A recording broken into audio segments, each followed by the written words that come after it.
I don't know if there are any original founders. Well, Hillary Clinton talked to a gathering of black and Hispanic reporters at an event yesterday, but for one of her first big press events in nearly a year, the rust shows. Our next guest says her road to the White House is made for her, but she just needs to stop talking if she's going to win. Radio talk show host and contributor to Fox News Latino, Rick Sanchez, joins us now. Rick, it's great to see you this morning. Oh, my gosh, Tuck, I can't believe you and me together again.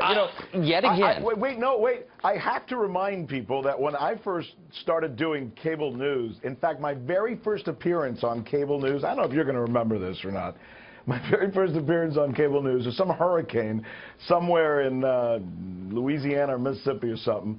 And the very first time I put on camera, you were the host of that show on a competing network, by the way, and you kind of introduced me into this whole thing. So, and look what happened from there. It's been a bumpy road, but don't get me started. It's great to see you this morning. So you watched yesterday's press conference and had a different take from a lot of people. Your understanding of it is Hillary Clinton should do fewer public events like this if she wants to win. Oh, there's no question. First of all, let me start with that particular public event. And let me say something that may not be popular amongst many Hispanic journalists, but I'm no fan of this Hispanic Journalism Association, nor am I a fan of La Raza, nor am I a fan of most of these organizations, which essentially take money from the organizations, including networks, for example, and politicians, which they then pretend to represent in some way. In other words, here, I'll give you an example. Hispanic American Journalists Association.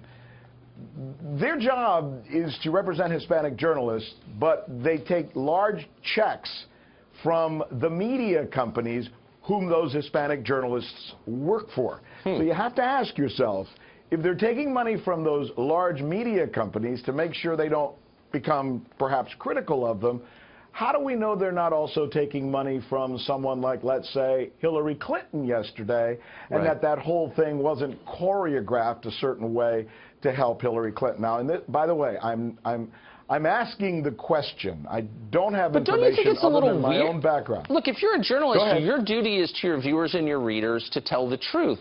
Do you think it's a little weird to have a racially exclusive group of journalists? I mean, what? I don't understand. You mean just in general? No, yeah, just in general. I'm okay with that. Look, I think could there be a white journalist group? I would be against it, just like I'm against these groups.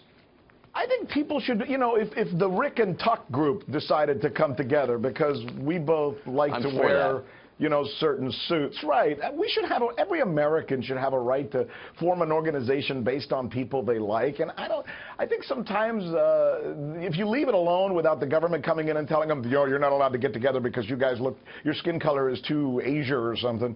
I think they get in the way. I'm all for people being able to do whatever the hell they want to do. That's why I'm for freedom of association. I tend to be leaning libertarian these days. What's that? Rick Sanchez, always a different take. That's why we like seeing you early in the morning, and always awake. Great to see you, Rick.